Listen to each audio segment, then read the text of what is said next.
രാജ്യത്തെ ഏറ്റവും നീളം കൂടിയ കടൽപ്പാലമായ അടൽ സേതു ഗതാഗതത്തിനായി തുറന്നിട്ട് 100 ദിവസം പിന്നിട്ടു. ഈ കഴിഞ്ഞ 100 ദിവസത്തിനിടയിൽ അടൽ സേതുവിൽ ടോൾ പിരിവ് മാത്രമായി വന്നത് 38 കോടി രൂപയാണ്. ഏതാണ്ട് 18,000 കോടി രൂപ ചെലവിൽ താനെ കടലിടുക്കിന് കുറുകെ മുംബൈയെയും നവി മുംബൈയെയും ബന്ധിപ്പിച്ച് നിർമ്മിച്ച പാലത്തിന് 21.8 കിലോമീറ്ററാണ് നീളം. ലോകത്തെ തന്നെ ഏറ്റവും നീളമേറിയ 12ാമത്തെ പാലമെന്ന റെക്കോർഡും അടൽ സേതു ഇതിനകം സ്വന്തം പേരിലാക്കിയിട്ടുണ്ട്. രാജ്യത്തെ ഏറ്റവും തിരക്കേറിയ നഗരങ്ങളിൽ ഒന്നായ മുംബൈയിലെ ഗതാഗത കുരുക്കിന് പരിഹാരമാകാൻ അടൽ സേതുവിന് സാധിക്കുമെന്നാണ് കണക്കാക്കുന്നത്. അത്യാധുനിക സാങ്കേതിക വിദ്യയുടെ സഹായത്തോടെ നിർമ്മിച്ച പാലം ഗതാഗതത്തിനായി തുറന്നുകൊടുത്തതോടെ നവി മുംബൈയിൽ നിന്നും മുംബൈയിലേക്ക് എത്താനുള്ള സമയം 1.5 മണിക്കൂറിൽ നിന്ന് 20 മിനിറ്റായി ചുരുങ്ങിയിട്ടുണ്ട്. മധ്യ മുംബൈയിലെ സെവ്രിയിൽ നിന്ന് തുടങ്ങുന്ന പാലം നവി മുംബൈയിലെ ചിർളയിലാണ് അവസാനിക്കുന്നത്.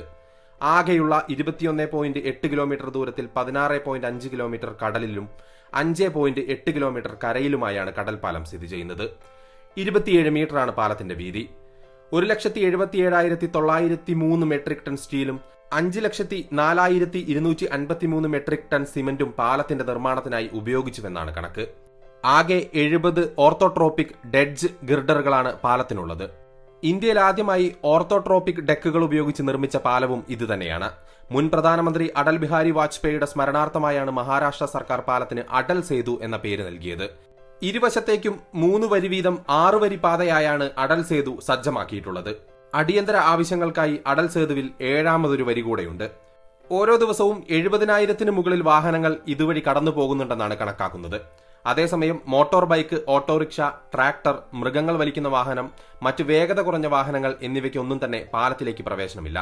Car, taxi, light motor vehicle, mini bus എന്നിവയ്ക്ക് മണിക്കൂറിൽ 100 കിലോമീറ്ററാണ് പരമാവധി വേഗത. കയറ്റിറക്കങ്ങളുള്ള പ്രദേശത്ത് വേഗപരിധി 40 കിലോമീറ്ററാണ്. ഓരോ വാഹനങ്ങൾക്കും പ്രത്യേകം ടോൾ നിരക്കും ഏർപ്പെടുത്തിയിട്ടുണ്ട്. കാറിന് ഒരു വശത്തേക്ക് മാത്രം 250 രൂപയാണ് ടോൾ. ഇരുവശത്തേക്കുമാകുമ്പോൾ നിരക്ക് 375 രൂപയാകും. സ്ഥിരം യാത്രക്കാർക്ക് കുറഞ്ഞ നിരക്കിൽ പ്രതിദിന പ്രതിമാസ പാസുകളും വാങ്ങാനായിട്ട് സാധിക്കുന്നുണ്ട്. ടോൾ പിരിക്കുന്നതിനായി പരമ്പരാഗത ടോൾ ബൂത്തുകൾ അടൽ സേതുവിലില്ല. പകരം അത്യാധുനിക സാങ്കേതിക വിദ്യ ഉപയോഗിച്ചുള്ള ഓപ്പൺ ടോളിംഗ് സിസ്റ്റമാണ് സജ്ജീകരിച്ചിട്ടുള്ളത്. ഇതുവഴി സമയനഷ്ടം ഒഴിവാക്കി വാഹനം ടോൾ പ്ലാസയിൽ നിർത്താതെ തന്നെ കടന്നുപോകാൻ സാധിക്കും. 2024 മുതൽ 2053 വരെ 30 വർഷത്തേക്കാണ് നിർദ്ദിഷ്ട ടോൾ സജ്ജീകരിച്ചിരിക്കുന്നത്. ദേശാടന പക്ഷികൾ ധാരാളമായി കാണുന്ന പ്രദേശത്താണ് പാലം സ്ഥിതി ചെയ്യുന്നത്. അതിനാൽ ഇവയുടെ ആവാസ വ്യവസ്ഥയ്ക്ക് ഭീഷണി വരാതിരിക്കാൻ പ്രത്യേക സൗകര്യങ്ങളും പാലത്തിൽ ഒരുക്കിയിട്ടുണ്ട്. വാഹനങ്ങളുടെ ഹോണും ശബ്ദവും കിളികളെ ബാധിക്കാതിരിക്കാൻ സ്രവിയിൽ നിന്ന് 8.5 കിലോമീറ്റർ ദൂരത്തിൽ പാലത്തിന്റെ കൈവരിയിലായി പ്രത്യേക നോയിസ് ബാരിയർ സ്ഥാപിച്ചിട്ടുണ്ട്. ബാബ ആറ്റോമിക് റിസർച്ച് സെന്റർ സ്ഥിതി ചെയ്യുന്ന സ്ഥലത്ത് സുരക്ഷാ കാര്യങ്ങൾ കൂടി പരിഗണിച്ച് പാലത്തിൽ നിന്ന് പുറത്തേക്കുള്ള കാഴ്ച മറയ്ക്കാൻ 6 കിലോമീറ്റർ ദൂരത്തിൽ വ്യൂ ബാരിയറും ഘടിപ്പിച്ചിട്ടുണ്ട്. കടൽ ജീവികളുടെ ആവാസ വ്യവസ്ഥയ്ക്ക് കോട്ടം തട്ടാത്ത രീതിയിലാണ് കടലിൽ തൂണുകളും മറ്റും സ്ഥാപിച്ചത്. മൺസൂൺ കാലത്തെ ഉയർന്ന വേഗതയിലുള്ള കാറ്റിനെയും ഇടിമിന്നലിനെയും ചെറുക്കാനുള്ള സംവിധാനങ്ങളും പാലത്തിലുണ്ട്. പാലത്തിന്റെ സുരക്ഷയുടെ കാര്യത്തിലും യാതൊരു വിട്ടുവീഴ്ചയുമില്ല. സുരക്ഷയ്ക്കായി അന്താരാഷ്ട്ര നിലവാരത്തിലുള്ള ക്രാഷ് ബാരിയറുകളും പാലത്തിൽ നൽകിയിട്ടുണ്ട്. ഓരോ 330 മീറ്റർ അകലത്തിലും നിരീക്ഷണത്തിനായി CCTV ക്യാമറകളുണ്ട്. പാലത്തിൽ വാഹനങ്ങൾ നിർത്താനോ യു ടേൺ എടുക്കാനോ പാടില്ല. അടിയന്തര സാഹചര്യത്തിൽ നിർത്താനും മറ്റുമായി 2 പ്രത്യേക ഡെക്കുകൾ പാലത്തിലുണ്ട്. അടൽ സേതു ഉപയോഗിക്കുന്നതിലൂടെ യാത്രാ ദൂരം ഗണ്യമായി കുറയുന്നത് കൊണ്ട് തന്നെ പ്രതിവർഷം ഏകദേശം ഉണ്ടാവുന്നത് 1 കോടി ലിറ്റർ ഇന്ധന ലാഭമാണ്. നവി മുംബൈയിൽ നിന്ന് മുംബൈയിലേക്കുള്ള ഗതാഗത ബന്ധം മെച്ചപ്പെടുത്തി നഗരത്തിലെ തിരക്ക് കുറയ്ക്കുന്നത് ലക്ഷ്യമിട്ട് 3 പതിറ്റാണ്ട് മുമ്പ് വിഭാവനം ചെയ്ത പദ്ധതിയാണ് ഈ കടൽപ്പാലം. മുംബൈക്കും നവി മുംബൈക്കും ഇടയിലുള്ള ഗതാഗതം വേഗത്തിലാക്കാനും മുംബൈയിൽ നിന്ന് പൂനെ, ഗോവ എന്നിവിടങ്ങളിലേക്കുള്ള ഗതാഗതം സുഗമമാക്കാനും മുംബൈയിലെ സ്രവിക്കും നവി മുംബൈയിലെ നാവയ്ക്കും ഇടയിൽ ഒരു പാലം നിർമ്മിക്കാനാണ് ആദ്യം പദ്ധതിയിട്ടിരുന്നത്. നിരവധി തടസ്സങ്ങൾ മറികടന്ന് 5.5 വർഷങ്ങൾക്ക് മുമ്പ് 2018 പകുതിയോടെയാണ് പാലത്തിന്റെ നിർമ്മാണ പ്രവർത്തനങ്ങൾ ആരംഭിക്കാൻ സാധിച്ചത്. ജപ്പാൻ ഇന്റർനാഷണൽ കോർപ്പറേഷൻ ഏജൻസിയുടെ സാമ്പത്തിക സഹായത്തോടെയാണ് പദ്ധതി നടപ്പിലാക്കിയത്. മുംബൈ മെട്രോപൊളിറ്റൻ റീജിയൻ ഡെവലപ്മെന്റ് അതോറിറ്റിക്കായിരുന്നു പാലത്തിന്റെ നിർമ്മാണ ചുമതല.